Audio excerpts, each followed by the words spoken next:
Так. А, да? О, нічого собі звук.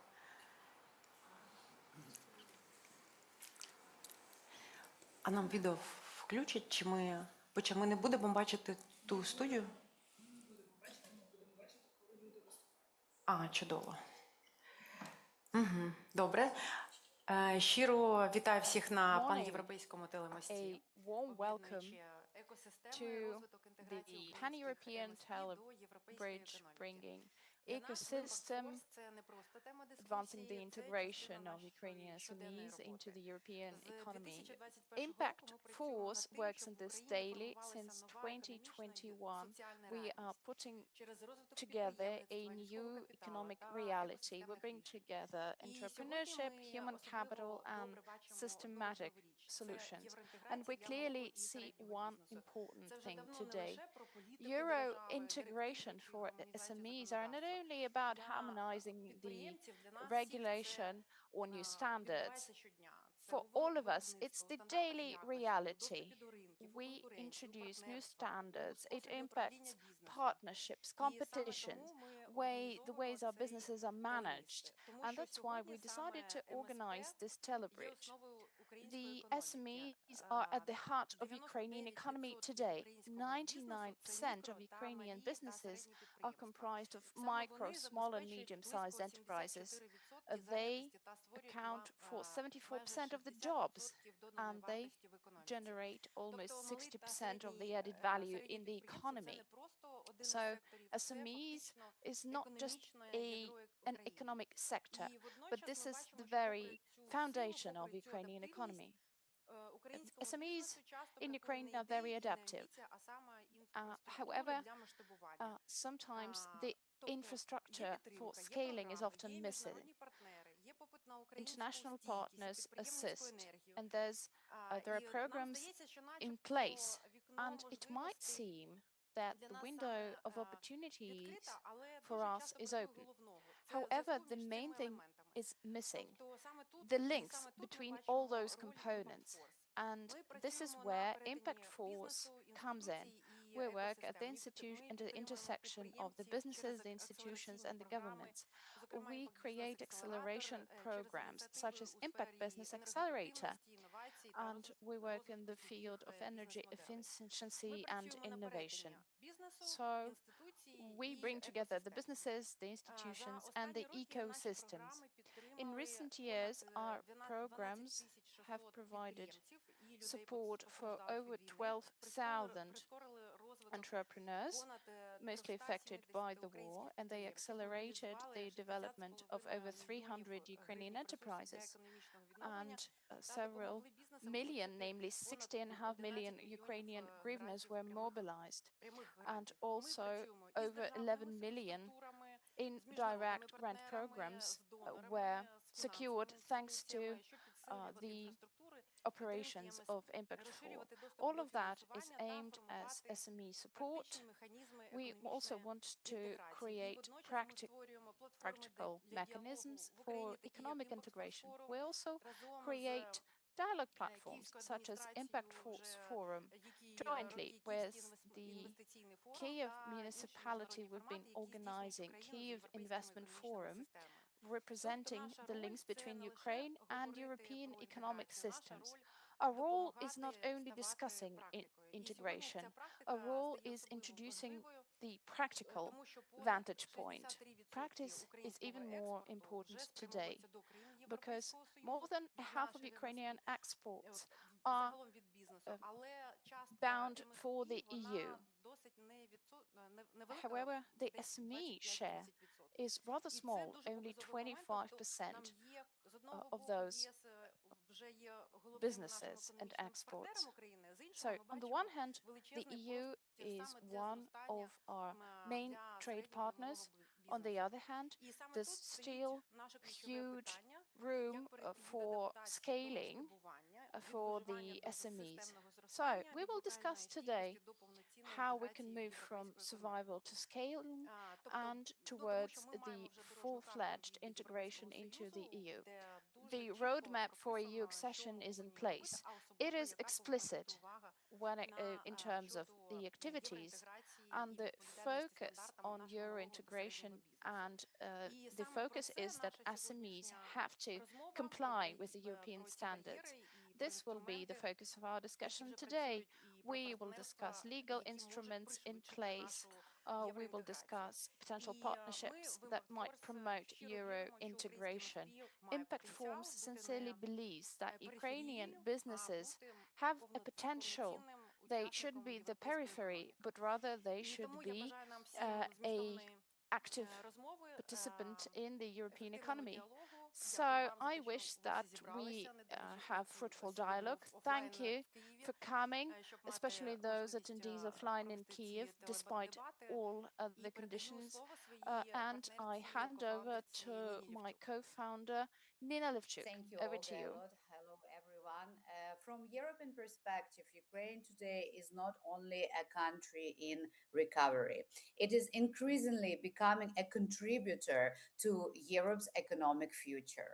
What we're witnessing already is not a one direction process of support, but a deeper convergence of economic system.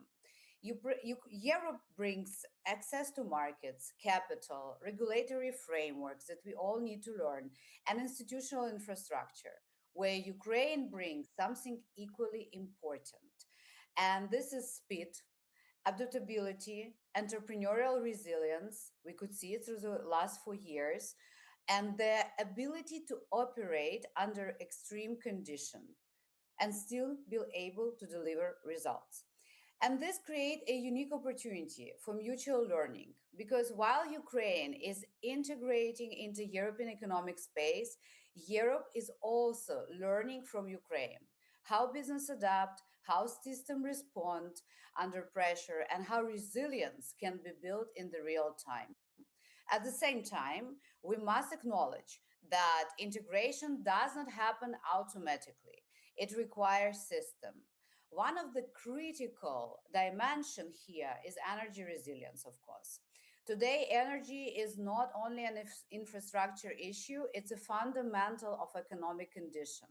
Without reliable and adaptive energy system, SME unfortunately cannot operate, scale, or integrate into European markets. This is why today discussions go beyond policy. It's about connecting, as Olga already mentioned, key elements that enable integration in practice: finance, energy, ecosystems, and partnership. Olga, over to you.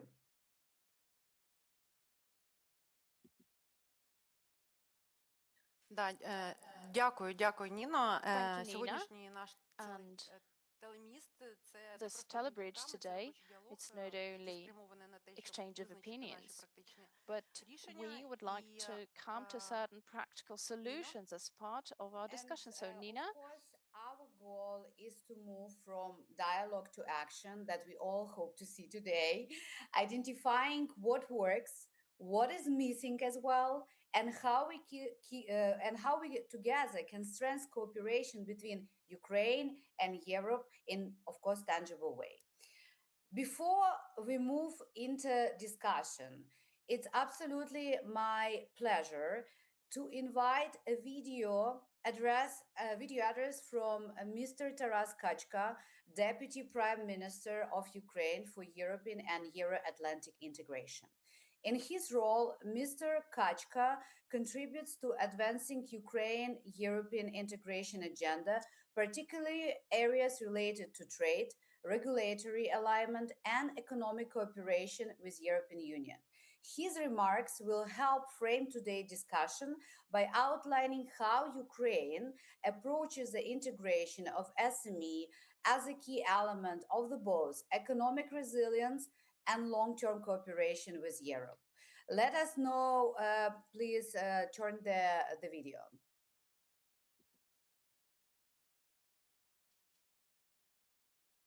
Доброго дня, good morning, шановні друзі та колеги. friends, colleagues. Не в особистому Um, форматі. I apologize that I cannot attend in person. It's a very busy day today, but it's always important for me to keep in touch with people that call themselves the small and medium-sized entrepreneurs. And obviously, the SMEs make up the entire economy of Ukraine because under the European definition, and over 80% of Ukrainian businesses fall under the definitions of SMEs. So they are the foundation. They are a dynamic and vibrant part of Ukrainian economy and Ukrainian in general. B2B contacts, initiatives, and also the policy to support SMEs are essential for us. We are putting together support programs aimed at specifically SMEs, or loans, grants, participation in exhibitions, etc. But for me, as a negotiator with the EU, I understand that the main beneficiary, the key group benefiting from the EU integration would be the SMEs specifically, because the regional development policy for supporting SMEs will change, and there would be a wealth of opportunities to engage your European counterparts. I am excited that your dialogue happens, and thanks for having me, and I wish you an excellent day. Thank you. What we see clearly is the SME integration is not only shaped by policy, but also by how businesses themselves operate, cooperate, and build trust across borders. That's what exactly Mr. Taras Kachka have mentioned. To bring this perspective, it is my pleasure as well to join today with us Mr. Peter Joachim Kofler, chairman of the Danish entrepreneurs, representing a strong European SME community. Peter, I hope you with us and you could hear me clearly. I'm here. Super, great to see you. From your vantage point within a European SME ecosystem, it would be very valuable to hear how you see the role of SMEs in this integration process and how cooperation with Ukrainian business can evolve. And for that, I prepared a couple questions just to frame our discussion. So, from your perspective, what defines a strong and competitive SME ecosystem in Europe today? Thank you for having me, and thank you for the organizers for setting up this very relevant session today. I just want to start by saying how much we admire your courage and your resilience in time of war. We feel a deep sympathy with everything you do, though we cannot grasp the tragedy that is going on. But I just also want to say that it's a drop in the ocean what we do, but we are here for you now, and we will be forever. I think that is important, and we are looking so much forward to the integration into EU. To answer your question, I believe that we live in a more and more fragmented world, and so who are the diplomats? Who are the ones that bind together this world? And this is truly the SMEs, and we see this every day. We run a program in Denmark called the European Ukrainian Hub. We've had 6,000 Ukrainians through the program in Scandinavia. We've held like 800 workshops. But what is really important is that we bring in the whole ecosystem in Scandinavia, which is, businesses, mentors, investors, researchers. And I think also it's important to stress how much we can learn from you guys. The we are not used to getting refugees with the profile that the Ukrainians have. I think our immigration laws are designed to, other countries. So it's embarrassing how we've seen, amazing, mostly women coming to Denmark, and we are like, so you want to do dishwashing in a cafe, or you want to clean hotel rooms? But then we built this program because we could see that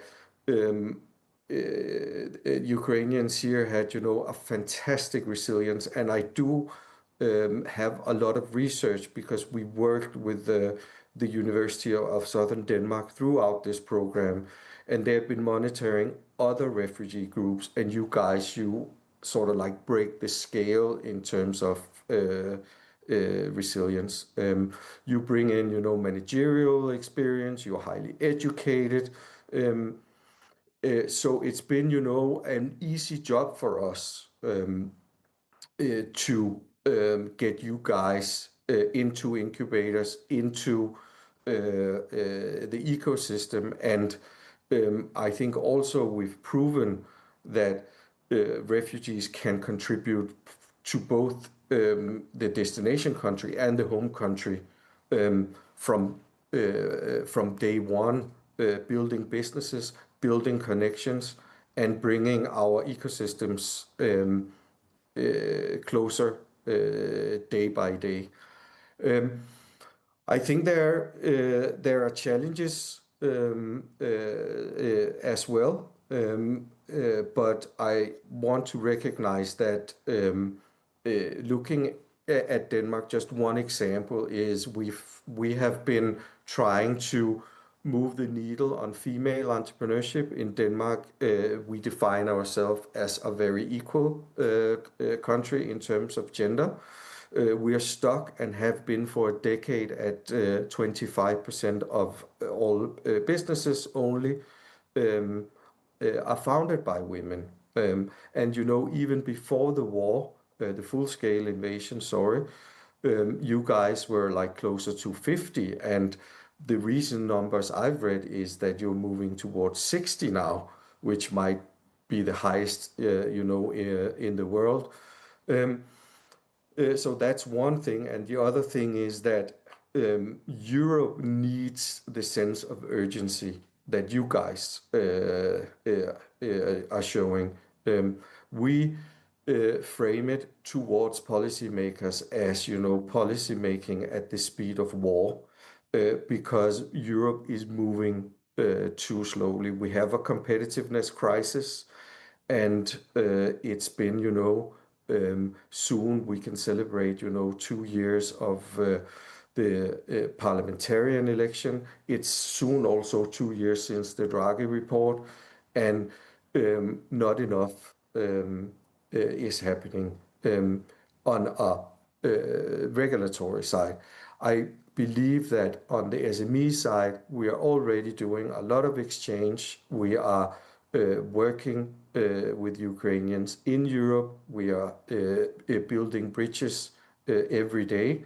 And I believe that after you've won the war, unfortunately, a lot of our fantastic entrepreneurs needs to get back home, but they will bring with them the key to the European market, because what we learned is that we have a lot of focus on compliance, on taxations, on regulatory standards, and we also do a lot of business tours in Scandinavian businesses.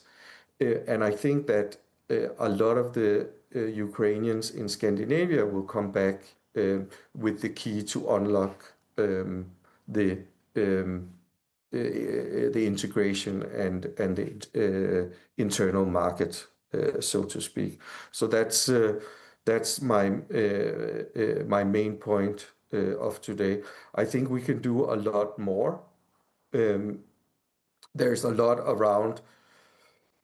So Europe is obviously your future, Ukraine is our future, but we are also welcoming you to a territory where we've built compliance for at least, a decade. And I can tell you it's not only Ukrainian businesses that choke on everything we've built.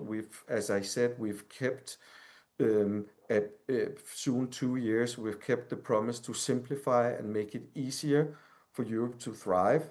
Because let's be honest, and it's also the words of Draghi, that without competitiveness, we will not be able to afford our own defense. It's our self-preservation that is at stake. So we need to fix the internal market. Not only because you guys are entering, but also because we need to use the platform of 450 million strong consumers. And this is really absolutely key for this endeavor. I think also we could use the public sector much more in enhancing Ukrainian entrepreneurs, but also entrepreneurs in general. In my country, almost 50% of our GDP is public spending. And the tendering rules, both on a national level and on an EU level, is absolutely excluding for SMEs, and in particular SMEs from Ukraine. And this is like you don't sacrifice. It's not charity. As I said, what you guys do is amazing, and we need to learn from it, not only in defense, but in many other sectors. So I think that is really something we can do. And also it's a general problem again in the EU. We need to fix funding throughout the growth journey of entrepreneurs. But we also need to figure out how can we target soft money and grants towards you guys to build a shared future, but also other financial instruments where Europe is just notoriously weak.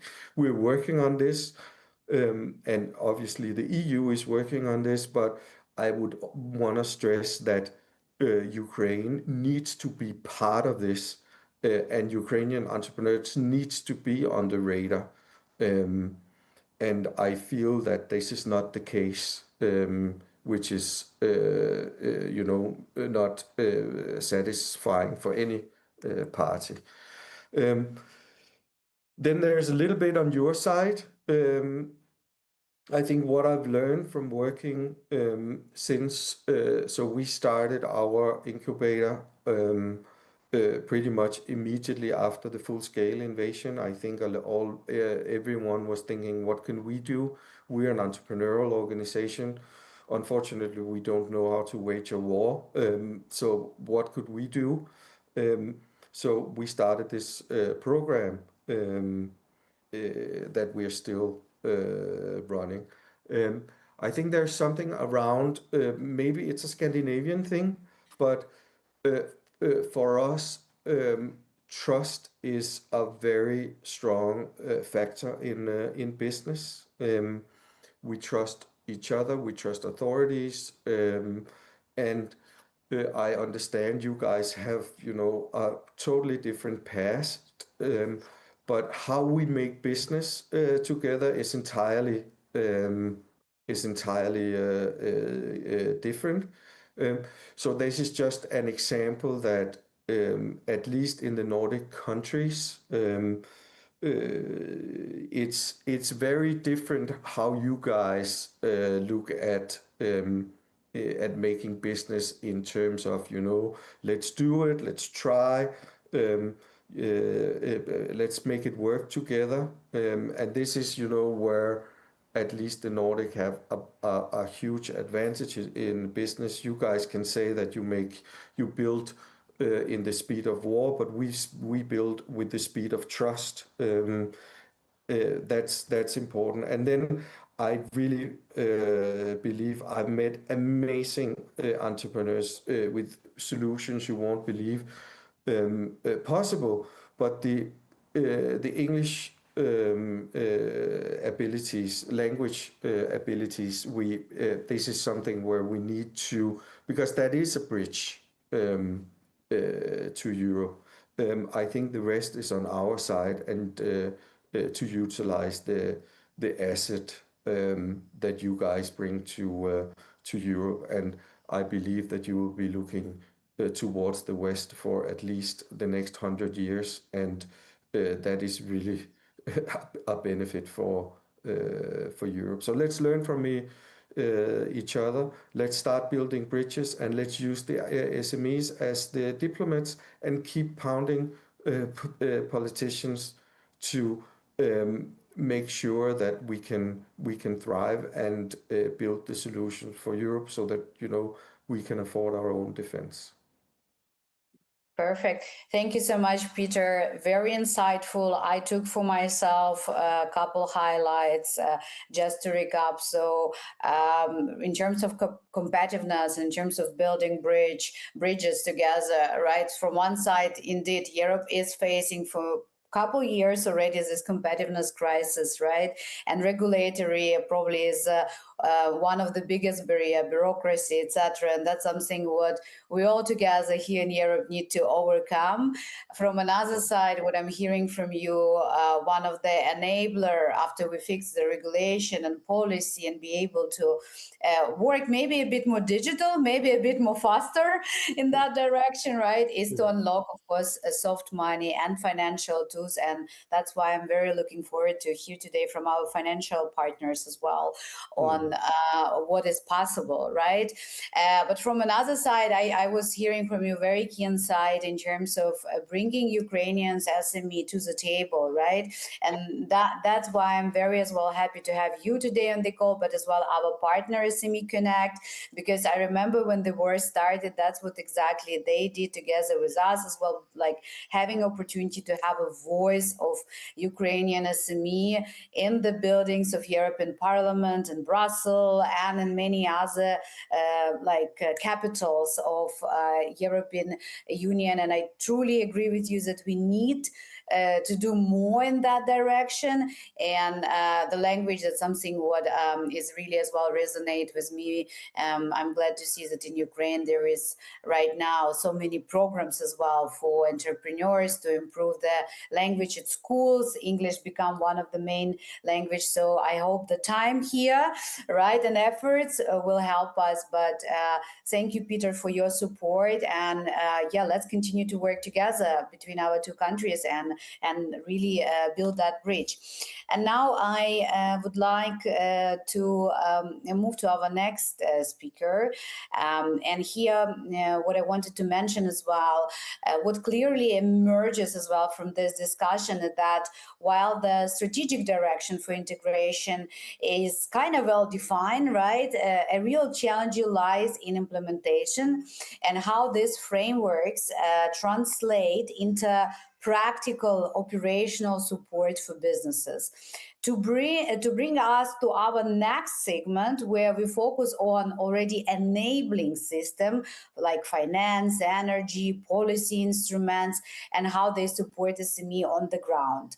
And there is hardly a more relevant perspective here, that of international financial institutions, which of course play a critical role in bridging policy and business reality.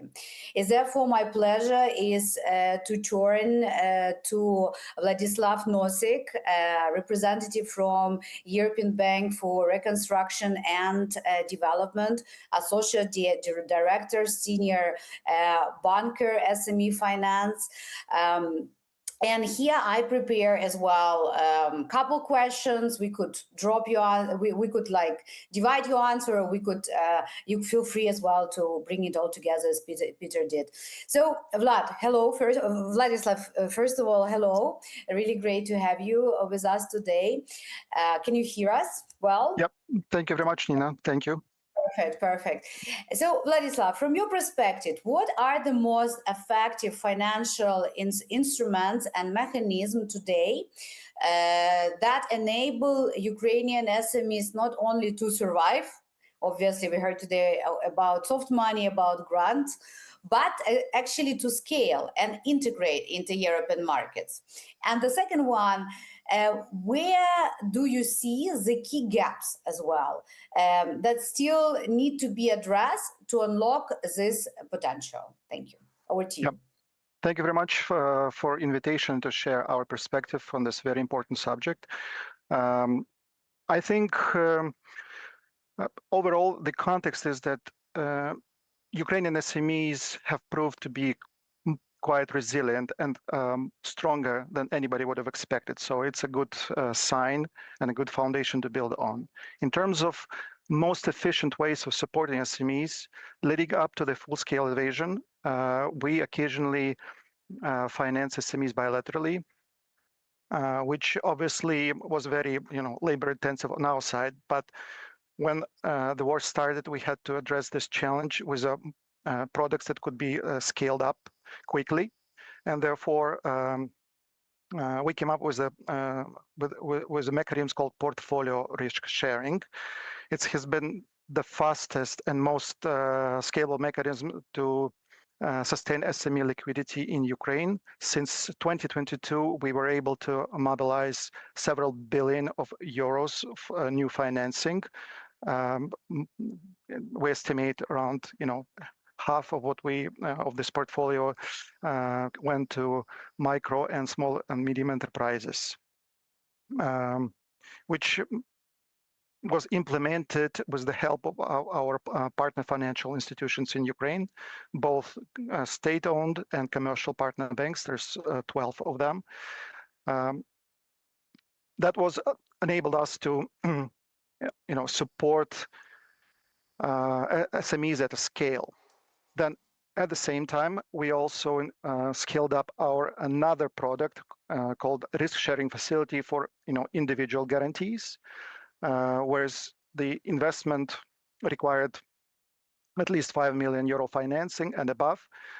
We would take a look at this individual project and provide financing and advisory support for those more advanced companies and helping them to grow. This mechanism allows us to, leverage our partner banks in Ukraine, their local access to local currency, using Ukrainian law documentation and making, the cycle from starting a project to leading up to, disbursing the funds much quicker. So as a result, we're able to scale that product as well. Equally important, I should say, are our non-financial services, which we also try to implement with the help of our partner financial institutions in Ukraine. So they are aimed at, supporting export readiness, EU standards compliance, trade integration support. Then also we kind of had to be innovative and introduce the relocation and reconstruction grants, supporting governance and expanding managing capacity. So that's from the perspective of what we've done so far. And obviously, in terms of gaps, the financing gap still exists. Well, liquidity has largely been stabilized. We all can, complement the Ukrainian banking system for this. Many SMEs, in our view, still struggle to access long-term investment-grade financing. And here we hope to do even more, especially when the reconstruction phase begins. And that would be focused on energy security, reconstruction, productivity upgrades, and integration into the European and global markets. Second, I think this non-financial support should be scaled up with, again, alongside our partner financial institutions. Demand for advisory services, especially around EU standards, supply chain integration, governance, digitalization, exceed current capacity, obviously. So this embedded NFS, non-financial services, more deeply with financial offer that commercial banks, state-owned banks make to available to SMEs in Ukraine should be scaled up. And obviously, labor shortages and inclusion challenges still persist. So we hope to do more and focus on veteran reintegration for SMEs and value chains, supporting women-led businesses, supporting their reskilling to enable more women to enter the workforce, and obviously market level and policy constraints also need to be addressed, and that's where us as a multilateral development bank alongside other finance development institutions will work with the Ukrainian ministries and government in developing further landscape and enabling more support for SMEs. Perfect. Thank you so much, Vladislav. Like really comprehensive summary and very aligned, I think, with our as well next speaker to continue actually to build on the challenges that you mentioned, and as well opportunities, including like non-financial support, including like dealing with the labor shortage, reskilling, reintegration of the veterans. With that, I would like to hand over back to Kiev, to Olga Dyakova, please. Дякую, Ніно. Дякую, Владиславе. Thank you, Nina. Thank you, Vladislav. Okay, so we are back in our Kyiv studio. And Vladislav, thank you so much for sharing with us that there are already financial tools that are already up and running, that are also important, but it's also very important to coordinate these financial tools provided by international institutions with the state policy and the overall architecture of business support from within. Therefore, the next question is about the role of the state in creating the system is to Katerina. Thank you so much for joining us. The representative of Minister of Economy of Ukraine and member of Advisory Board of Impact Force. So could you please tell us how does the Minister of Economy see the role of the state in creating conditions for the SMEs to integrate with the European economic field? Let me repeat some of the figures. You might have heard them before, but we need to be aware of the sheer scale. So over 90% of the businesses are the SMEs. 50 to 60% of the GDP are generated by the SMEs. So the SMEs for the government not only fill the budgets, but they make small towns and villages resilient. They make the regions resilient. They create jobs for the returning veterans. They help reintegrate the war veterans. And therefore, it promotes the coherency and resilience of the society. The SMEs are a powerhouse of innovation. Obviously, it's true for the big businesses as well. However, small businesses tend to test out and generate new ideas faster. And what are the restrictions? Access to finance remains the key impediment. We also have a big problem with tax regulation. Obviously, there are security risks and the internal market is unstable. Tapping into the European market is promising with high margin. It's the population of the EU is 400 million people. However, the bar is very high when it comes to standards. Minister Sobolev's emphasizes that the Ministry of Economy should create inducive conditions for the MSCs. So our key goal is to remove all the obstacles for business growth. Therefore, the government is no longer a regulator, but rather is becoming a growth facilitator. We want Ukrainian small and medium businesses to be fully ready to integrate with the EU even before the actual accession happens. Therefore, we want to create comprehensive conditions, not standalone solutions. Well, obviously, EU key alignment, we want more digitalization, was mentioned today, creating more opportunities for the SMEs to integrate into the European value chains, and we want to develop more entrepreneurs' infrastructures. Katrina, thank you so much. I was wondering, what do you think? I mean, this is what we always ask our SME representatives and our partners, always asking them. So the main barrier is shortage of funding. What are the finance support tools or maybe non-finance support tools do you believe to be the most effective in this transitional period? I think the previous speaker representing EBRD has covered the support programs much. So what the government does, that's the called 579 program. Over 100,000 enterprises benefited from it. We also have the expert loan agencies, and the EBRD also mentioned the international funding. There are sectoral support programs, including energy efficiency, growth. Other IFIs have guarantee mechanisms. The Office of Entrepreneurship and Export Promotion also works to improve finance access for the businesses.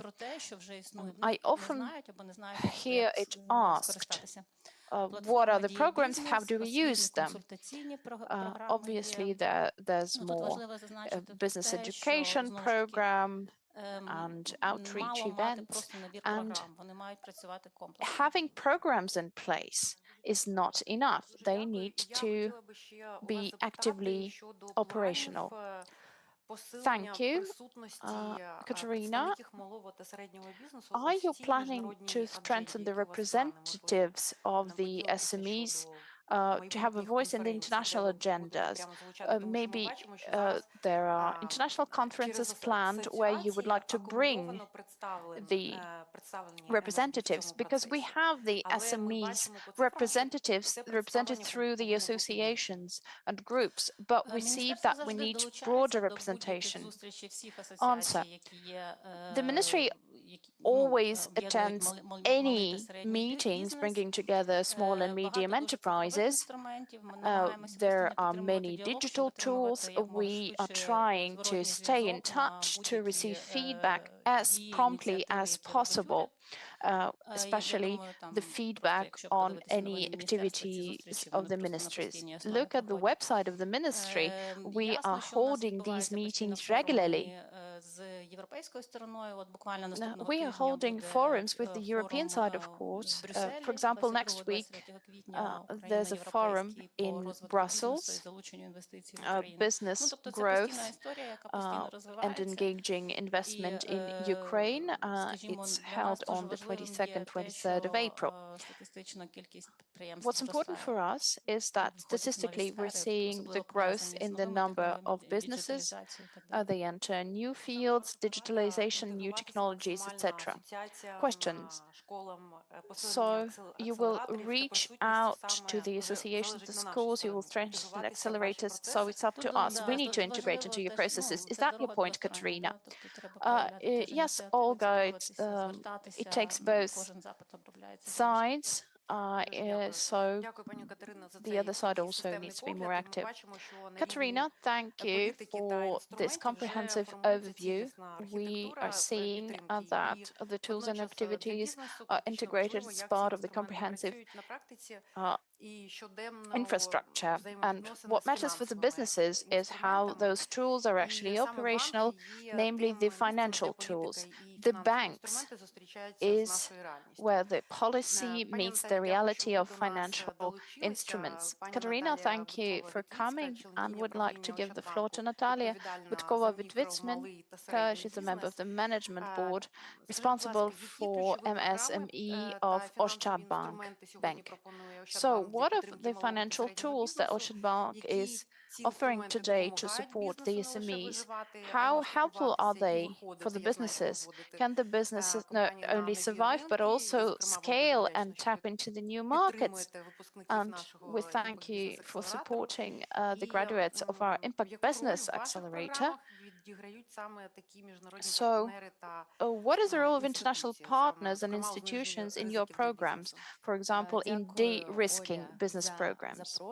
Olga, thank you for inviting me, and thank you for bringing together this telebridge and for raising this subject. So let me give you an introduction to who we are. We are a bank. We have taken a strategic decisions to support small and medium enterprises from day one of the war. And we have tripled or even quadrupled our loan portfolio for the SMEs specifically. So 1 in 5 loans are located in the areas close to the front line, for example, the Mykolaiv or the Kharkiv regions. So we're aiming at all segments, agriculture, municipalities, export operations support, women businesses as a target audience, veteran businesses as a target audience, startups. So all of these businesses are eligible for the funding from us.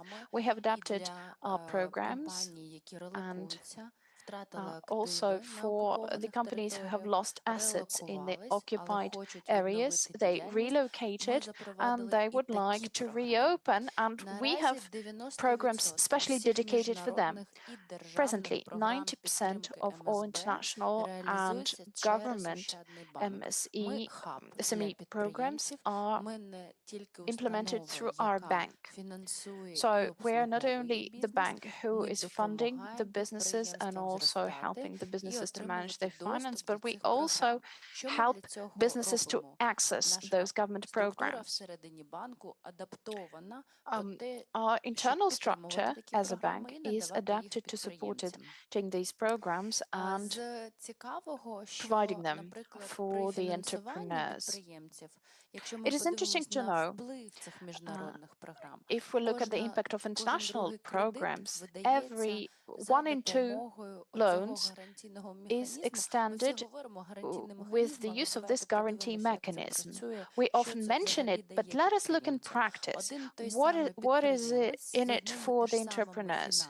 For example, you have an entrepreneurs, they have an X amount of funding and they have a collateral. Without the guarantee mechanism would receive like 1 million of hryvnias. But when the guarantee mechanism is in place, the entrepreneur would get 2 million. Why? Because the collateral is in place. And if we look at different segments of businesses size-wise, we have targeted programs for businesses started by women or businesses started close to the front line. So most of those programs are aimed at micro and small businesses. For medium-sized businesses, it could be something like a cashback from partners such as EBRD, Sparkasse, etc. What is cashback? So you get a loan, and then the international financial institution refunds some of that loan up to 50% as it's international financial aid that doesn't need to be repaid. We work with multiple partners, GIZ, Sparkasse, KfW, etc., etc. And we have some more programs in the pipeline, and we hope that this program will launch in June. This is a program for women, DGK. So I don't think I even need to list all the big names of our partners, but you need to remember that international partners are implementing these mechanisms in Ukraine. And there are three types of those. Grants, so not funding, but just a grant amounting to 5, 10 or 15,000 euros. Grants combined with the funding, it's a sort of cashback when some of the funds are refunded to you. And the third type is the guarantee mechanism that helps to reduce the collateral provided by the entrepreneurs themselves. So we're just finding, and this is a guarantee, and we do not require any collateral because the government or our partners are providing the collateral. More on the program 579, I'd like to sing praises to our government after the 579 program. The credit portfolio of the micro, small and medium-sized businesses has doubled. So it was a major boost for funding in Ukraine. It was very noticeable. Now, describing the market in Ukraine, the credit portfolio of enterprises demonstrates 10 to 20% growth, and it's stable growth because the entrepreneurs seek funding, but also it's impacted by the inflation. Now, to sum up, cooperating with international partners and the government is a strategic focus of our bank. We fund everyone. And 1 in 8 or 9 applications is funded by the bank. We have a lot of liquidity in the bank. We have twice the amount of resources than the actual credit portfolio. We can provide a lot of funding. Obviously, there are certain stop factors that prevent the entrepreneurs from receiving a loan, and it's known. They need to have a positive credit history, positive business reputation. They need to have a clear business structure, clear ownership structure. And by the positive reputation, we mean clean criminal record. That's important. Also, the financial monitoring, where your funds come from, whether you will pay in advance, and also your business needs to generate profit over the last 2 years. Well, you might be in the red for year 1, but you need to be in the green for year 2, and you need to explain, and the bank will consider your application. However, this criteria do not apply to the relocating enterprising. Obviously, they're performing negatively financially, and we fund these enterprises as startups. We just take their word for it. We trust their expertise and their chains, and we provide funding for them. So is there questions that I didn't answer? Natalia, thank you so much for your insightful remarks. I think it needs to be accessible for a lot of entrepreneurs because we have provided the surveys of MSB and their needs, and they want funding, and more funding. Therefore, Ощадbank can be the funder and help entrepreneurs tap into other markets. Now, I have a question about euro integration. What would a medium-sized business do to access international markets? What should they do?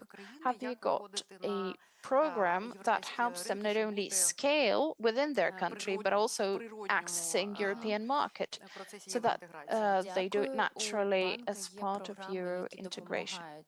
Thank you, Olha.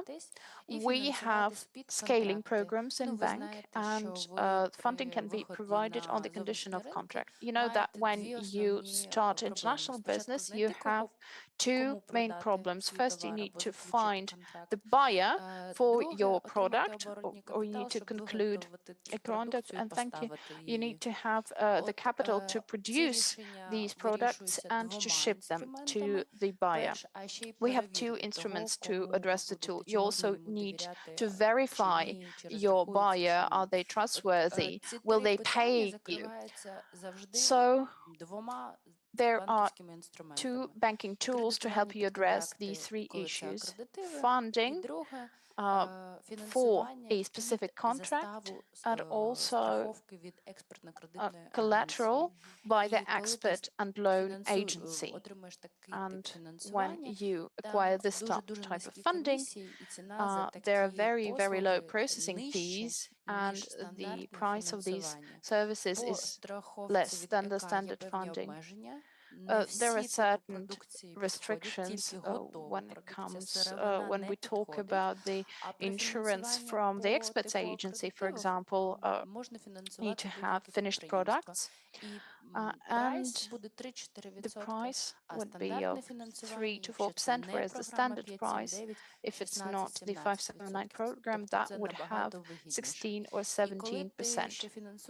So it's a very good deal. And when you also are using the guarantee of expert credit agency, you have a contract, you take out an insurance for this contract, and the bank provides 90% of the turnover capital without the collateral, because this insurance acts as a collateral, and also this insurance helps to verify your buyer, who is that your counterpart. So the buyer is verified. The buyer, the international buyer, I think you need to use this verification process. For example, your enterprise meets the requirements for this insurance, namely that you sell finished products, not the commodities. So I think it's a brilliant solution. Thank you. Thank you so much, Natalia. You have demonstrated to us that this comprehensive support architecture is now being shaped. And now I would like to give the floor to our European office. Thank you, Olga. Thank you very much, Natalia, for this absolutely practical insight. It was really, really useful to hear. What we see clearly is that access to finance is evolving, but it's also becoming more complex. And of course, it's requiring not only capital, but also new approaches to risk sharing, to partnership, long-term sustainability. And in the same time, there is another important dimension that is increasingly shaping how we think about SMEs nowadays, not only as economic actors, but as drivers of social impact and community resilience. In Ukraine, this is particularly visible, where businesses are not only creating jobs, but also supporting community, adapting to the crisis conditions, and contributing to recovery in a much broader sense. At Impact Force, we see the firsthand through our work with entrepreneurs, including within the Impact Business Accelerator, where SMEs are not only scaling their businesses, but also integrating social impact into their core models. To bring a broader international perspective on this, and I truly believe it's very important, it is absolute my pleasure to turn to Jonathan Robinson, who is a co-lead at The Possible, a global initiative working at the intersection of system change, impact, and economic transformation. Jonathan, can you hear us? I can. It's lovely to be with you. Oh, it's really lovely to see you again, Jonathan. So, Jonathan, I have a couple of questions to you. Let's start with the first one. From your perspective, how can we better integrate social impact into SMEs development? And what role can this play in strengthening as well both economic resilience and long-term integration with Europe? I think this is a lovely question. And I think maybe to say the obvious, in decades to come, every business in the world, frankly, should be a social business. What's remarkable about Ukraine is you're already there. There is, of course, many forms of impact, many forms of social business. But when I visit your remarkable country, as you've been inviting me many times over the last few years, and it's been such a privilege to discover how everyone can make impact and purpose the heart of their motivations for a better world. Whether that's fast-growing for-profit enterprises or whether that's tiny, small-scale initiatives, you have demonstrated to the world what putting purpose at the heart of business looks like.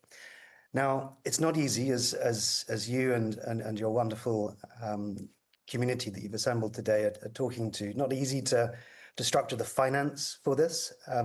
In our small way, we've been experimenting with you and with wonderful Ukrainian organizations in terms of new types of finance. We've taken money, a little bit of money from the humanitarian sector, and found ways to turn this into catalytic capital, structuring repayable grants, loan finance at low interest rates, different equity mechanisms. So a whole set of experiments around moving capital to really support the growth of impact businesses. But if I may, I think Ukraine has almost built a new profession. I don't know what quite the words are for it. I mean, I sometimes think that maybe these are civic entrepreneurs, but when my last trip just before Christmas to the south and fairly close to the front lines, an incredible town called Voznesens, whose mayor and community became famous right at the beginning of this escalated invasion, as they blew up their own bridges to stop the advance of the Russians. And this is a community that embodies enterprising spirit in everything they do, including the public sector. But this term sort of civic entrepreneurs came to me because what I could see was that civil society, those that are often doing things with no money or maybe a little bit of grant money, is being forced to become ever more enterprising, partly due to dwindling capital that's available in the form of grant. So I think there's something extraordinary happening at a very, very micro scale. But when, of course, it's aggregated, when there are many thousands, tens of thousands of small initiatives in mental health and community facilities and veteran centers, when you have tens of thousands of these micro initiatives happening, then of course you change a country. And I think you've introduced to the world a new kind of enterprising activity at a very, very micro scale. And I found that very, very inspiring. And what we've been doing, and just to close on this point, what we've been doing with the mayor is finding a way to understand deeply the mandate that the public sector importantly has. They represent citizens. They are the ones that most of all represent a public impact strategy. but we're finding ways to involve civil society, involve business, involve social entrepreneurs in delivering those objectives. And that's a bit complicated because the public sector isn't always so used to taking risks, isn't so used to commissioning particularly very, very small scale initiatives. So we've got lots of de-risking experiments going on. In parts of the world, they're called social impact bonds, but essentially it's about forms of outcome financing where the public sector over time can be supported to put a value on the impact, on the output. So they're not so much funding the activity, they're funding the change. And our financing mechanism and the experiments are about de-risking the activities, so paying for the activities up front.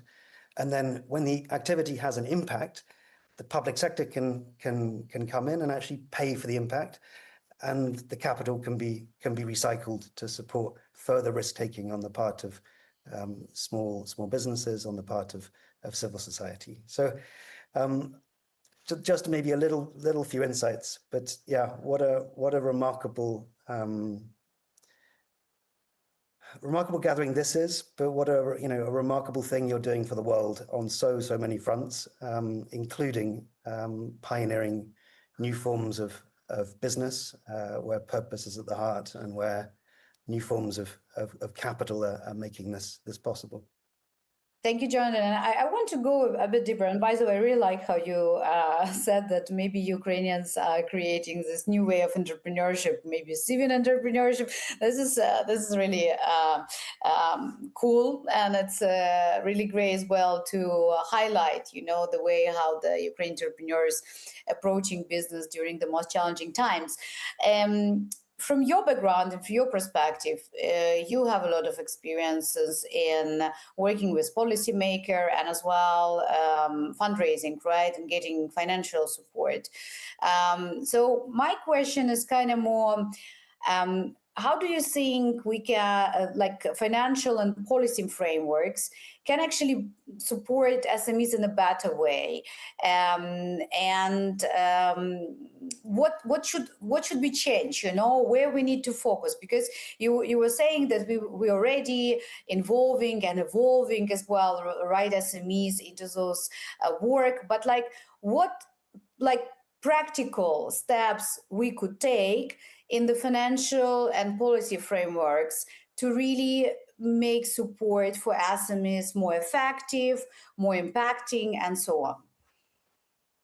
Thank you. I mean, maybe the first thing to acknowledge is that entrepreneurs, by definition, are hugely resourceful and they make extraordinary things happen, whether or not the policy framework supports it. Now, obviously, we all wish for more enabling environments. And so to get to the heart of your question, I think some of where the rub has been that gives us an insight into what would be a helpful shift. I'll give you some examples.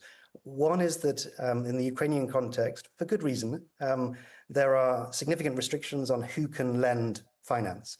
But that's a problem if you've got exciting players like Impact Force, like Ukraine Social Venture Fund, like many others, Prompt and others that are wanting to be supportive to their entrepreneur communities by providing access to catalytic capital. And so changing the regulations around who can loan finance, I think will be very helpful to encourage the kind of experiments that we've been somehow finding a way to do despite significant constraints. Getting a banking license is extremely difficult, but maybe there are also alternative strategies. Maybe there are partnerships that can be formed with some of those that do have the banking licenses that are with you today. Another quick example, kind of linked to the social impact bonds and the kind of outcomes financing.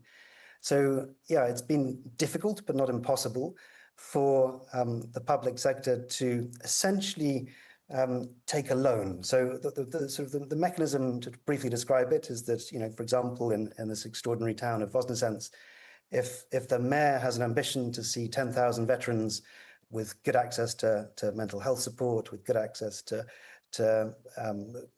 returning to work and maybe even starting their own businesses. That's an impact outcome that many people in civil society and entrepreneurship world can support to achieve.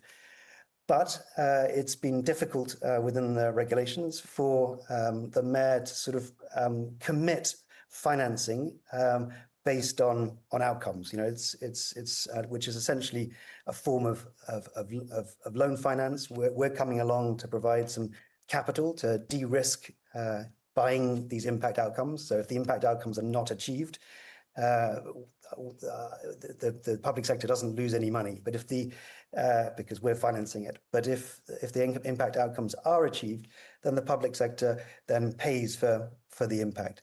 But ensuring that there's a regulatory environment for that kind of mechanism has been a work in progress, and there's a lot to shift in terms of the policy environment to support more innovative forms of catalytic capital, more innovative ways of de-risking activities, which almost always have incredible outcomes, but it's important that that risk is reduced so that we can scale the impact that we're also committed to. Perfect. Thank you so much, Jonathan. Thank you for sharing those practical words in the end.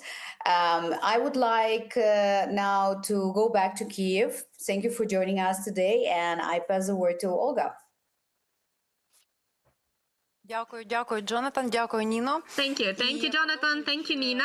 And now we continue speaking about how this EU integration ecosystem is being shaped. And today, Vladimir Peron has joined us, the Access to Finance Unit, Entrepreneurship and Export Promotion Office, an institution that is indeed a business, is working with entrepreneurs at the practical level, supporting them.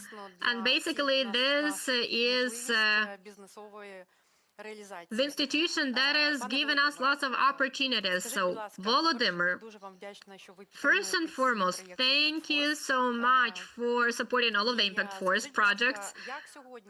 So could you please tell us, how do you see it if you look at the digital footprint? What is the pathway for the entrepreneur? Starting with an intention to enter European market to integration. What role is played by your institution? Thank you so much for having me here today.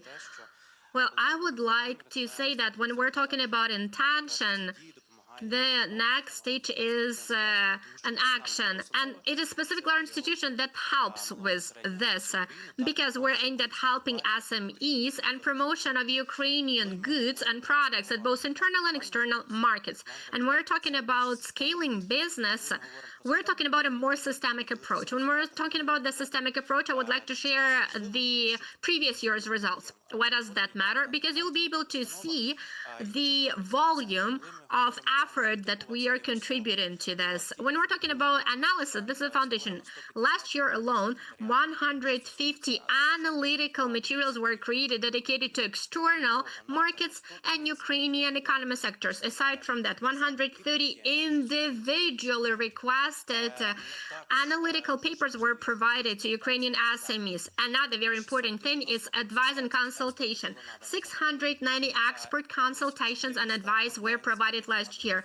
Over 400 online responses to the requests pertaining to exporting. If we're talking about expos, international exhibitions, we have participated in 13 national expositions that are dedicated to international exhibitions, and 751 million is what 221 export country amounts to as a result of participating in such international exhibitions. Now, talking about digital service when it comes to integration of innovative tools to disseminate and to simplify reaching foreign markets, we have a very good self-testing tool, which allows you to assess yourself. So any entrepreneur who is hesitant can do it and obtain recommendations, phone recommendation, also sign up for a consultation. And now we have free of charge advice and consultations.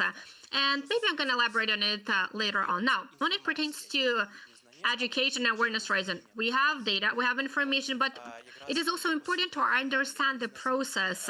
And the business also focus a lot on education. By the way, it's also free of charge. And speaking about expert, this is something that we focused on last year. So in a nutshell, we have analytical information, access to digital services, access to finance, access to education, among other things, and access to a specific community, which helps you find all of the necessary information. Thank you.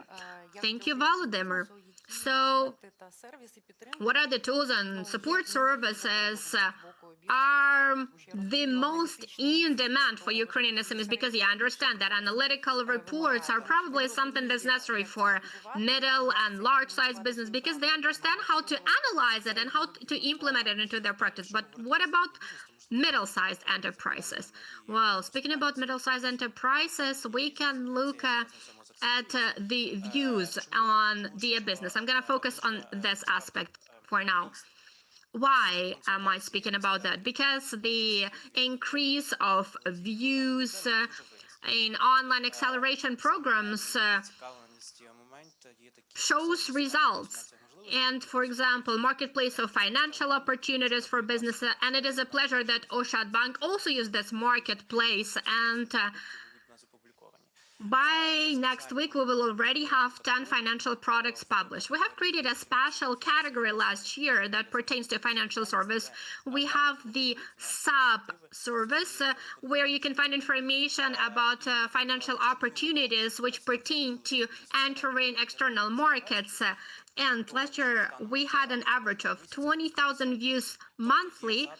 We have around 50,000 currently. So what is this marketplace? What are these financial opportunities? Basically, this is a service that accumulates and collects information about different tools from banks, savings accounts, loans, etc., etc. Also, when we're talking about local government authorities, they also are supporting expert capabilities. They are providing special vouchers, etc., which have around 200 regional initiatives for entrepreneurs that are dedicated to the development and growth of SMEs. And another thing that also contributes to the EU integration, which is accessing the EU digital market.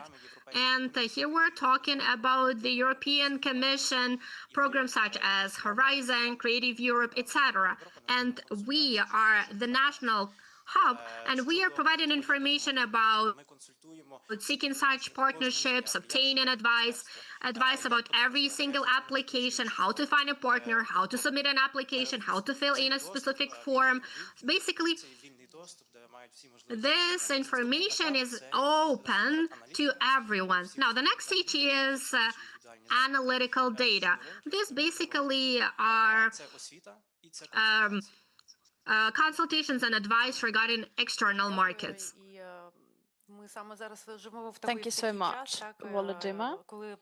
And these days, we are witnessing partnerships forged and ecosystem created. And what are the bottlenecks, in your opinion, the bottlenecks in the infrastructure you put in place as you are expanding this marketplace? So as an entrepreneur, you see it and you stop and something stops you. What prevents you from scaling? Olga, the first obstacle is the doubt. Is it worth trying? Should I scale in the region where I am present? So our office facilitates your bravery. We encourage you.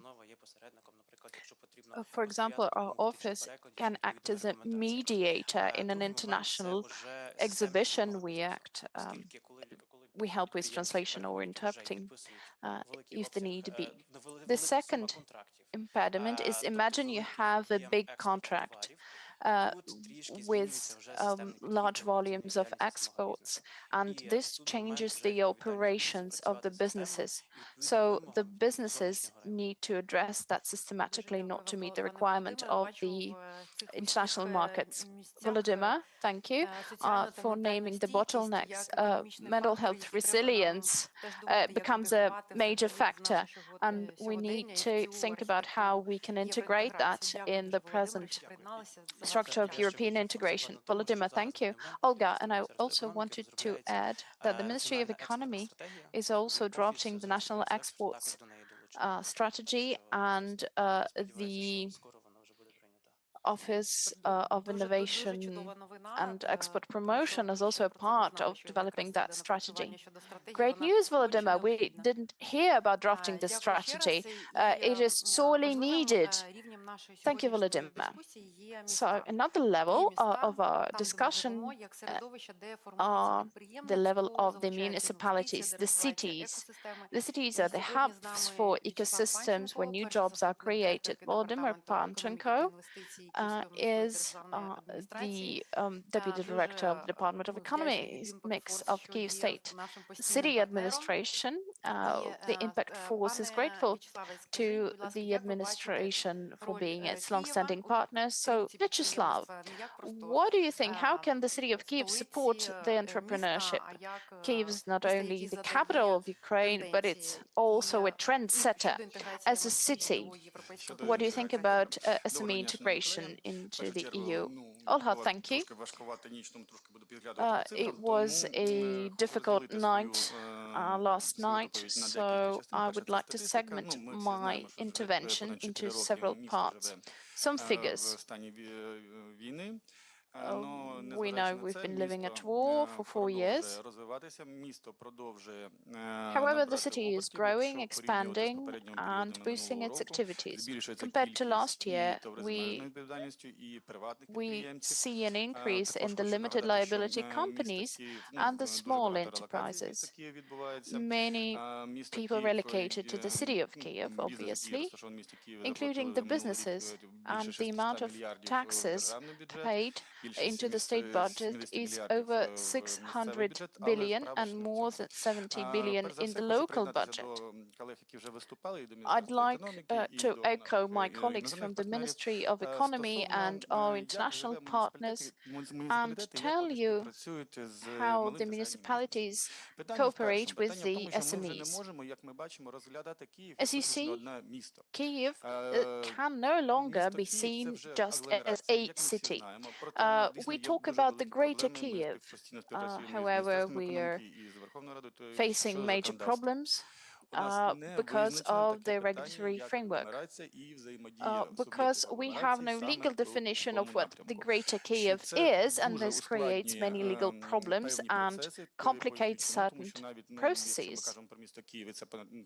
Because the population of the city of Kyiv is approximately 3 million. However, the Greater Kyiv has a population of approximately 5 million, and the two are closely intertwined. The next problem is the regulation. The municipality might use certain mechanisms to encourage small or medium enterprises to grow. When we talk about finance, for example, the city of Kyiv provided 50% discount for renting communal properties since the beginning of war. We also have a signed contract with the investment banks where we help pay the interest. Through the military hub, we've introduced a separate program of micro grants up to 200,000 hryvnias to start businesses lent. So these are the few mechanisms to name. compared to European acquis, Ukrainian businesses have very few opportunities, and we as a city administration had very little leverage to help businesses and encourage them to grow.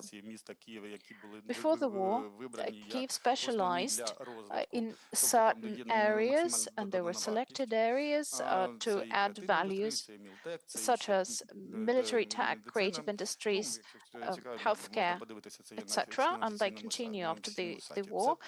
Feel free to check our website to look at those specialized areas. Furthermore, interacting with the IFIs, Kyiv as a municipality can be an actor here. However, what we cannot do is impact how the SMEs interact with international organizations. This cannot be done through a municipality. The government needs to stand in here. Kyiv is engaging international investors and internal investors continuously. It's a work in progress. It never ceased. You might have heard about Kyiv Investment Forum. It was held way before the war, and it's continued now. And the mayor of Brussels helped to host an event that's called Kyiv Investment Forum, the Brussels platform. Despite the beginning of the full-scale war, this started an effective engagement of the European cities, some of them sister cities. Many documents were signed at that platform, and we're promoting this platform next year. Brussels hosted us again, and next year the next platform was hosted by Berlin. So one of the trends of the Berlin platform was the social entrepreneurship. There was a dedicated session on social entrepreneurship and social impact, where we looked at different ways of encouraging social entrepreneurship. We understand that's the main leverage, that through social impact we can move to the new entrepreneurship system. Well, in a nutshell, I'm done. Дуже дякую, пане В'ячеславе. І я тут якраз хотіла Vyacheslav, thank you so much. сконцентрувати і більше отримати від вас деталізації. I would like to hear more details from you about the following issues. So, the Kyiv Investment Forum has been held for 3 years now through Brussels platform and Berlin platform, and we were forging direct connections with the European counterparts. And I wanted to know how Kyiv city administrations are working on social impact cluster in Kyiv jointly with impact forums. What is the role of these initiatives in order to secure funding and investment? That role, Olha, is very positive.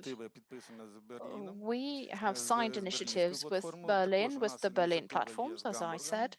We also have the Hamburg initiatives signed. And we are very interested in this area specifically.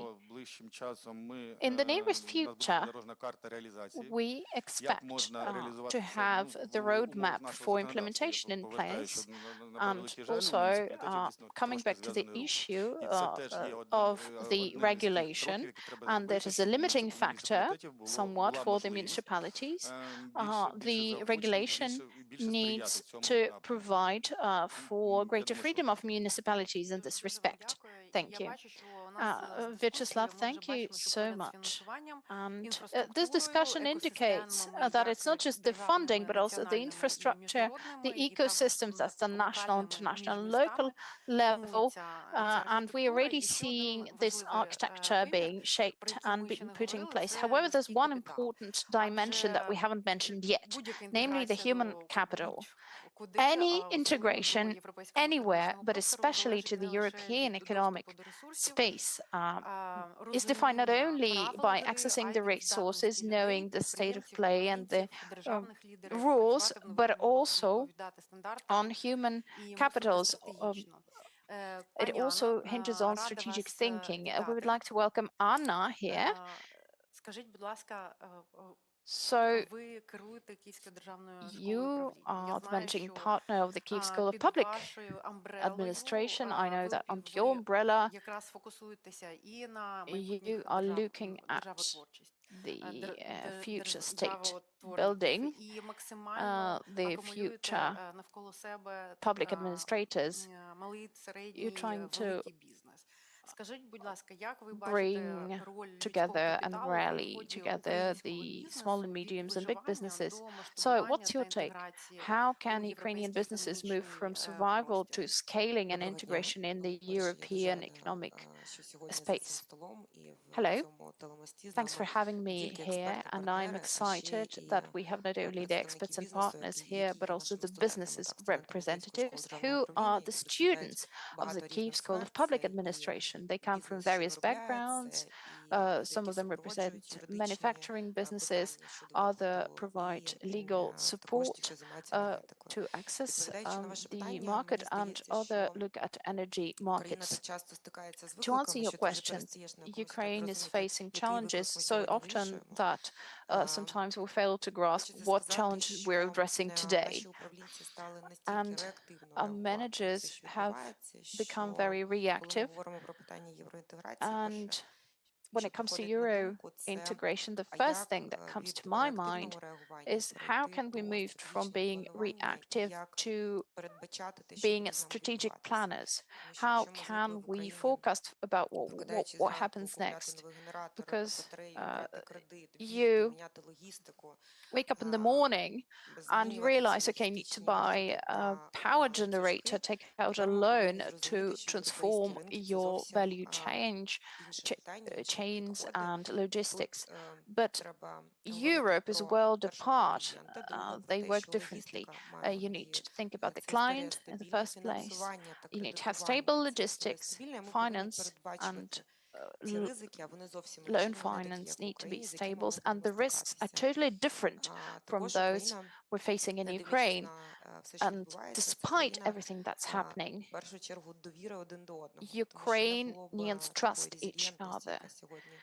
This яку ми сьогодні бачимо, resilience якби that we're ми seeing один одному не today довіряли. is Коли ми based будемо говорити on про mutual європейські ринки, це trust. нові виклики, це However, нові for люди, це нова European міжкультурна markets, комунікація. І, they звісно, це зовсім involve інші new people, підходи. Тому мені new здається, що markets, найголовніше and we виклик, який need to нас change очікує, це перехід все ж our таки ways of від doing businesses. реактивного реагування So до the most стратегічного important thing is that we планування. need to А це, shift звісно, from про освіту і, звісно, being про reactive to being право. strategic planners, and Дуже that would дякую. А change the які rules, зараз obviously. ключові навички, тому що ми Anna, бачимо, what are да, the що key skills ем, required these days? євроінтеграція We're це seeing that the вже European не процес, integration, не здоганяння, да, а картина it's більш вже not an складна. attempt Якими to навичками та компетенціями just на сьогодні підприємці catch up повинні with володіти, щоб somebody бути who is ahead of you, конкурентними на but it's європейському about ринку? transformation. What Ну, в skills are першу чергу, required це to be безумовно competitive? управління в цілому Competitive. і робота з Answer. бізнесом, з системами First на and просто foremost, високому рівні, being a good manager, коли ми говоримо managing про your євроінтеграцію. system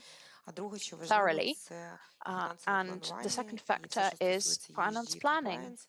Ну і ESG безумовно, повертаючись compliance. до мого And попереднього, до моєї coming back попередньої to відповіді, my це все, що previous стосується стратегічного remark, планування. any skills Безумовно, pertaining to strategic planning. розуміння It's about європейців як різних країн, understanding як різних ринків з точки зору Europeans міжкультурної that there are комунікації. diverse Ми countries, різні, ми diverse інші, ми повинні markets. We are це different. дуже чітко We are not усвідомлювати. the Я same, думаю, що and навіть we need to підходи be до very якості clear у about it. нас різні. The way we think about quality Напевно, is different. хотіла би вас запитати, I also have a яку question to you, Anna. роль освітні інституції What is the role of відіграють у educational підготовці бізнесу до establishment цієї as the трансформації, businesses до are іншого prepared for this крос-культурної, transformation, about іншого this крос-культурного виміру, different і як cross-cultural зробити цю engagement? підтримку більш практичною? How Тому що ви, як can ніхто, this я знаю support ваші be плани rendered на more розширення, practical? щоб більше I know, Anna, мати you're більший planning to вплив на expand, ці всі that you want процеси, to а have a також щоб ви stronger поділилися impact on all досвідом, these тому що ви processes. завжди Do you mind sharing формуєте your делегації на experience? всі Because основні you put майданчики together the світові, щоб delegations просувати for all the main platforms platforms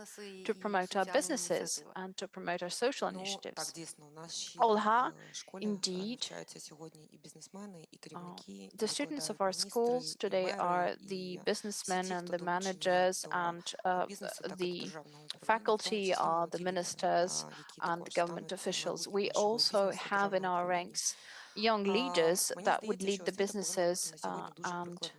the Тобто government. університети – це I фантастично, think дипломи – це modern дуже важливо, education needs to навчання, have що a стосується practical всього життя, dimension. це дуже важливо, Universities are але в нас wonderful, lifelong во learning are всіх інших wonderful, галузях having чисто, your тому degree все is повинно бути excellent. прикладним, все But повинно бути на чітких we бізнес-кейсах, це want все to повинно бути focus не on тільки від specific cases. Your теоретиків, knowledge а більше від needs to практиків. І be я думаю, що applicable. навчання That's why we invite the practitioners бізнесу у and дорослих людей, окрім make a great курсів, emphasis on practice as a практичних part кейсів, to відбувається за рахунок abstract нетворкінгу. concepts.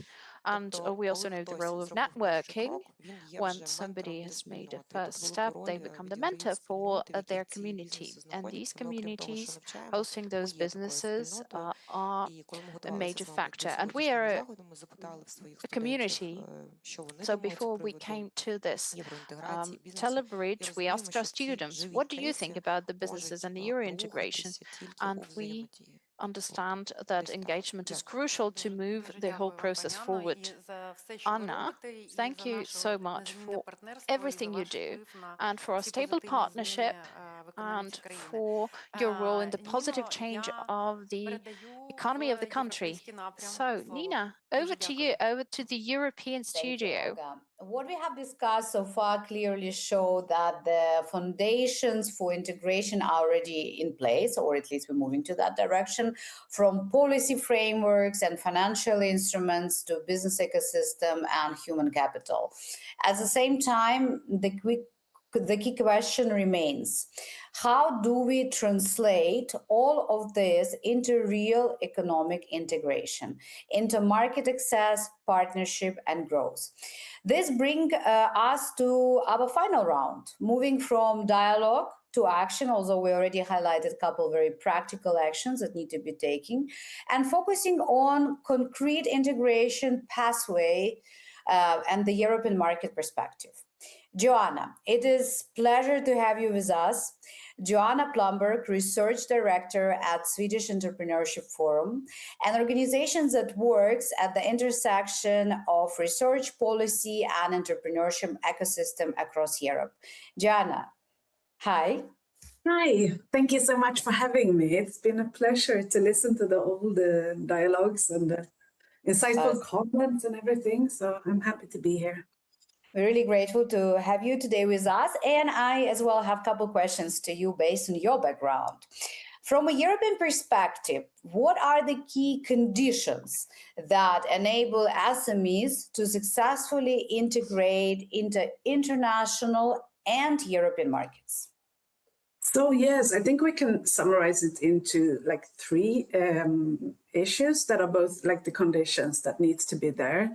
And it's the predictable and aligned institutional environment. So SMEs, especially due to their size, need to have like meet and like predictable institutional framework. So the regulatory burden cannot be too hard or strong. It needs to be legal predictability, so that lowers the risk of entering new markets. It also lowers the risk of contract enforcement, IPO protection, transparent procurement rules, etc., etc. And these are transactions costs entering into new market, and they are often much higher for a small and medium-sized firm compared to a larger firm. And then we have touched upon this several times, this access for finance. And it's a part of scaling up. So there is often a lot of support and finance for new SMEs, new firms, startup firms, and then there is a problem. So there needs to be like a financial system that supports firms throughout the financial lifetime and different stages. So be it entering a new market or expanding the whole production of the firms. So SMEs need access to patience and stage capital, so soft loans, guarantees, public and private finance, blended finance, various types of finance, but are focusing on this specific part of the life cycle of the firm. And then another thing that we also have touched upon is this access through networks. It's not just that you go as a single firm onto a new market.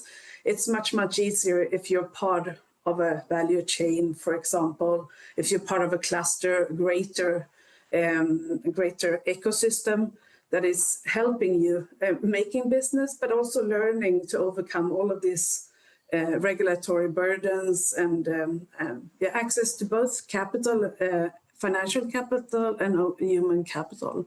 So these three, I think, are important for Ukrainian firms to enter the European and international markets, but also for it's common for firms across the globe to being successful. Thank you, Joanna. And I think in your answer, you as well already highlighted a bit of what I wanted to ask as the next question, more on the gaps, right? Because you're working with researchers. So maybe additionally you would like to add, based on your research, what are the most common gaps you see that SMEs face when scaling, especially on the scale stage across the borders? Yes, one of them is this organizational capacity. It's like if you're going to go to a new market, you need to have a organization that has the capacity to go through with this, to meet the new market with to have literacy when it comes to legal and regulatory issues, H&R issues in new markets, standards, GDPR, all of these things that are new to the firm that needs to be to have the capacity for that inside the firm. So, but if you're working with a larger firm or within an ecosystem, you can take advantage of that. That it's good for you. And then there is this Europe. We have the single markets. It's integrated, but it's a lot of different systems throughout the market. So you have single tax systems that are different comparing to which country you come from, labor regulations, etc., etc. So there is fragmentation, and this also links into this organizational capacity that you need to have to enter the new market or new markets. And then we come back to this financing as well, with that you're missing this scale up. And that's true for Sweden, it's true for Western Europe, and I think it's true for Ukraine as well. And also, I would like to add another dimension that it's especially for this with the female entrepreneurs. That they are often disadvantaged in various types, both in private and in public funding. We have seen research from Sweden, for example, where you can see that female entrepreneurs, they get less financing, the approval rate is lower, they also get smaller amounts, both from private and public financiers, they get less venture capital, they get and if they get smaller sizes of their financing. So that's another issue to be aware of and to also work with, especially when we want to promote female entrepreneurs, and they are a large share of the entrepreneurial group startups. So focusing on the whole life cycle and scale ups and taking care of both men and women in the financing system. So being aware of those issues. Joanna, thank you so much. It super resonate, like this whole life cycle. And I completely agree with you, or I can be agree even more, that from one side, we have all those initiatives, activities, tools, instruments, and they all tackling one or another part of the journey, right? But then when I'm a small business and I don't have experience or network access or understanding where to get all this information, how to really deal with all these challenges on each stage, we need to build something together. And this is bring me to our last question. From your practical perspective, even between our countries, right? What can we do practical right now? Maybe, I don't know, to build some joint roadmap or etc. To really what you mentioned, right? To really enhance our cooperation between European and Ukrainian ecosystem and really remove from the short-term engagement to the tangible and long-term outcomes.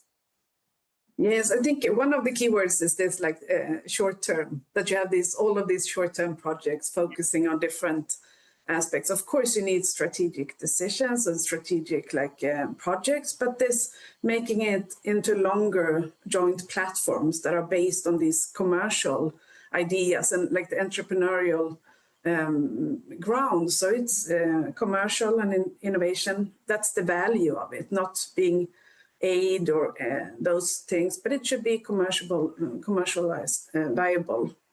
And then also looking at these things that I said, like in the beginning, creating this ecosystem and linking them together. Maybe supporting large firms and SMEs, that they bring new SMEs with them to new markets or the markets where they have been active for some years. That some on the previous speakers talked about trust. That could be one way if you have business with a firm in your home country, and then you can follow them to other countries as well, and then they can expand on their own. So I think this ecosystem approach and networking, helping each other, and that could be your organization is doing a great job spreading this word. And like you came to Stockholm earlier this year, and you get to know other like Swedish-based or Stockholm-based organization, and then you can work together to creating this ecosystem. So I think that those are, and then from the EU side, like the regulatory burden, like harmonizing the markets even further, making sure that this financial sector is working across borders. I've heard several witnesses about how it is, that it's like cumbersome to cross the border sometimes, even though it should be a European market. So that are the practical issues as well. So. Yeah, no, thank you so much, Anna. Two things that I wanted to highlight from your speech as well. Innovation, right? You mentioned that, and I think that's something what we're sometimes missing when we're thinking about SME, because we used to think innovation more in the context of the startups, right? But then the SME in their life cycle, they could go as well through the very different stages, not only coming to some market scale, they could rescale, they could re-innovate their product, etc. And for that, they really need this long-term support. So I really want that our Kiev studio as well take this as a note into our brief, because I do believe that this point is sometimes forgotten in the context when we speak about SME. Thank you so much, Joanna, for being today with us and for your insight. It was really helpful. Now I would like to move to the next part. What becomes very clear from all this discussion is that integration does not happen automatically. It requires structure, long-term commitment, strong partnership across ecosystem. And this is exactly where networks that operate at the European level play a critical role. By connecting businesses, aligning stakeholder, and turning dialogue into practical cooperation. It is therefore my great pleasure to turn to our final speaker, and also big thanks to our key partner of this Telebridge and dialogue today, Lilia. Thank you very much for your collaboration and for helping make this dialogue truly pan-European. Lilia Hayes, director at SME Connect, a European network working to strengthen SMEs, foster entrepreneurship, and connect business communities across Europe. Hello, Lilia. Thank you so much, and thank you to Olga over to Kiev. Thank you for choosing SME Connect as partner for this great forum. And yeah, you're right. The core mission of SME Connect is actually to act as a literal bridge between policymakers and the private sector. And with this experience, I would like to use my time to offer some very, very practical advice on how Brussels is engaging with SMEs and what Ukraine can learn here. Awesome.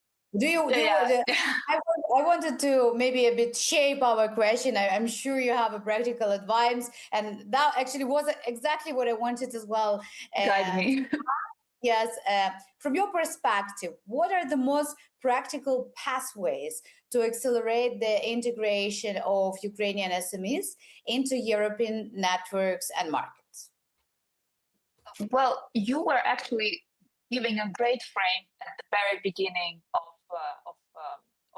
the discussion when you were mentioning the mutual learning, and this is exactly what is going to happen on our mutual integration path, because I truly believe that Europe has a lot to learn from Ukraine, a lot to catch up on, and Ukrainians should not shy away from reminding of it.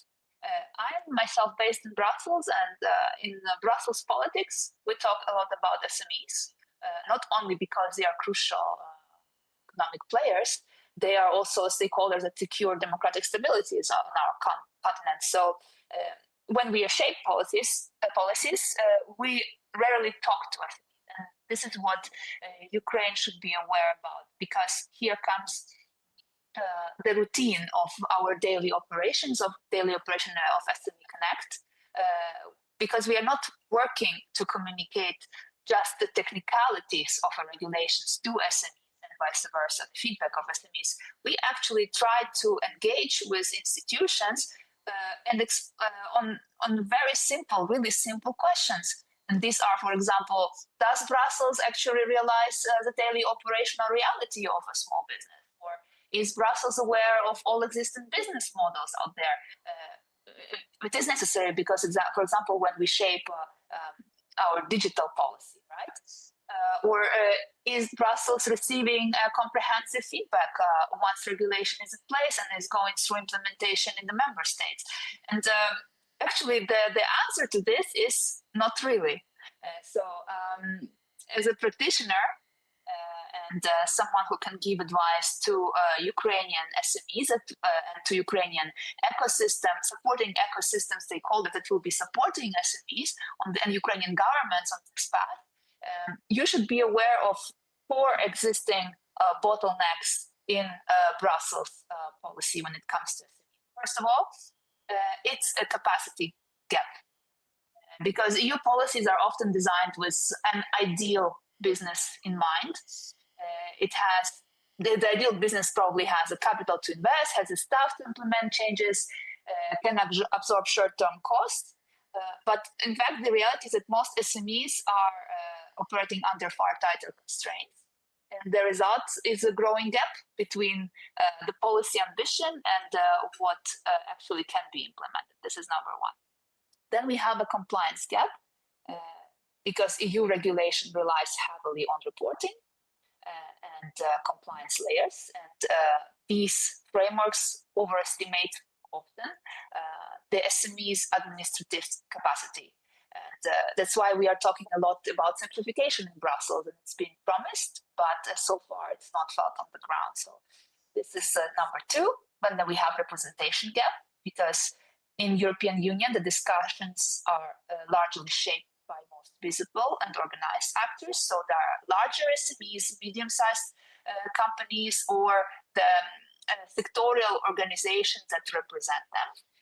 But in fact, the majority of SMEs are micro businesses, they are solopreneurs, self-employed, and they remain invisible. Their voice remains underrepresented, and as a result, policies do not reflect, or they reflect a partial picture, and they don't actually, they don't reflect the full economic reality. This is what actually stalls our growth. And finally, it's a consultation gap, because we say in Brussels that we always, there is always a stakeholder consultation. It's part of EU policy making. But even there, SMEs, where SMEs are consulted, their voices are being filtered again through intermediary organizations. And this means that policymakers receive consolidated positions, but they are very, they're not direct. And as a result, the whole process needs to be sort of like more highlighting existing biases and not being amplified by all voices. this is a bit technical, but this is a reality that we, as ecosystem supporting, need to improve to just create better frameworks that all voices are heard, and to support politicians and institutions that really care to get the full picture. Thank you, Rita. And I mean, I had a lot of pleasure of engaging in your activities, right, in Brussels and Euro Parliament, and it's always very practical, interesting. And as I mentioned in the beginning, I remember still when the war has started, how you invited, and there was opportunity to share the voice of Ukrainian SMEs in European Parliament walls. Now, if we think from, you already mentioned you're doing a lot of the very simple talks, right, to the private sector, to the public sector. If we're moving to the beyond dialogue, right, what the actually practical steps we could take now already to enhance the voice of Ukraine SMEs within your organization, within the EU itself, and how the success could look like. Let's imagine that you and me right now doing a strategic session, and we need to come up with 2-3 key criteria of success of our collaborations, right, between the Ukraine and Europe on the topic SME. What it could be and what the practical steps we could take already. Okay, I think that we don't invent the wheel here. The recipe is just one, and Johanna actually already mentioned that. And our message is the same. It's to encourage SMEs to get involved and speak for themselves and get active in thematical support groups, starting from classic business association, or at least to become part of your local chamber of commerce. Like, this is crucial. But it's also like to join flexible networks, build networks of their own that will help. Because the networks, they don't just serve to translate the complexity of a policy language, or just to help SMEs inform how to export, or in general, like how to build capacity, how to scale. This is all clear, but they need also the essential cross-sectorial knowledge. We live in a very complex, changing world. We have AI coming in our doorstep. We have the incredible digitalization process. This is basically a new revolution. And this lifelong learning, this being aware of trends, this is the main skill that is required. And you might say, SME, you might say, I'm not an exporter, I don't produce any product, I don't have any service that should scale, I'm just a local baker owner, or I have a hair salon, or I'm self-employed, so what it is to me, what are these networks doing for me? But in fact, these support groups, the main task outside is to cater to all groups, to businesses of all kinds, to secure this lifelong learning process for entrepreneurs when they will get to stay updated on trends or deepen their financial literacy. This is especially crucial for micro business owners. And we do remember what happened during COVID, when businesses had like capital for 2-3 months, then they were massively going bankrupt because they just didn't have the savings. And usually small businesses say they have this very small capital, they just reinvest monthly to monthly, and then it just runs out. So when we get the understanding of the processes in the world, the big picture, we actually can make better decisions via a small business or a medium-sized company, a CEO. And this is exactly the practical level that exists beyond dialogue, and this is exactly the measurement of success that we should have for us. Because when we engaging and participating, that's when businesses of all kinds naturally get the network of their own B2B, public-private sector partnership opportunities, cross-sectorial opportunities, and better understanding of trends that will guide how we grow. Thank you so much, and I'm really looking forward to continue collaborate with you on those directions. And I truly believe that together we could really enhance the voice of SME, share the network, share the knowledge access, everything which you have mentioned. And as you already highlighted, it's not only about medium-sized business or even small; it's as well about micro business who is really playing the critical role in all this story. With that, I would like to give back the word to our Kiev studio. Olga, over to you. Nina, thank you so much. Lila, thank you so much. Thank you for coming.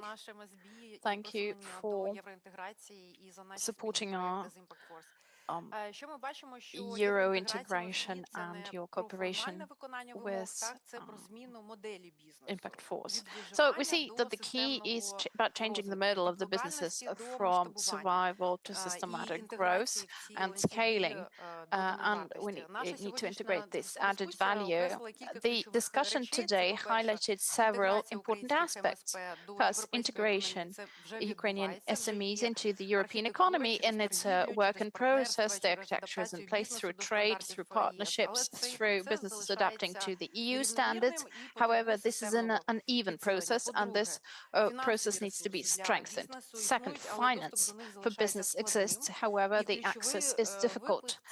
And the key challenge is not only the amount of that finance, but also the accessibility of that finance, and making it very clear and practical not only for big businesses, but SMEs as well. Furthermore, regulation is not only in barrenness, but not all businesses are willing to scale. There are managerial, operational, and mindset aspects. They need to be open to communication with the government, and also integration is a two-way process. It says mutualities. Ukraine brings speed and adaptability to EU, and we also have excellent crisis management skills, whereas what we get from Europe is new markets, new infrastructure, and access to new standards that we need to meet. And this paves the way for our new economic reality. And this Telebridge has become a working session for our partners where we have highlighted targets and goals, and we are planning to raise these subjects with the Ukraine Recovery Conference. Katerina, I hope your ministry will support that, where SME integration would be a separate key point and will be included in the economic recovery. I wholeheartedly thank all our speakers, partners, guests, participants, attendees, members of business accelerators, the graduates of Kyiv Public Administration School. Thank you. Until we meet again, and over to you, Nina. Thank you so much, Olga. It was my pleasure again to be with all of you together today. From a European perspective, one thing stands out clearly: integration is not driven by declarations, but by connections between businesses, institution, and ecosystem that are able to work together in continuous, very important word today that we highlighted, and structured way. What we see today is a growing alignment, but also a clear need to move faster, faster from intention to implementation. This requires not only instruments, but coordination, trust, we mentioned today this word a couple times, and long-term engagement across borders.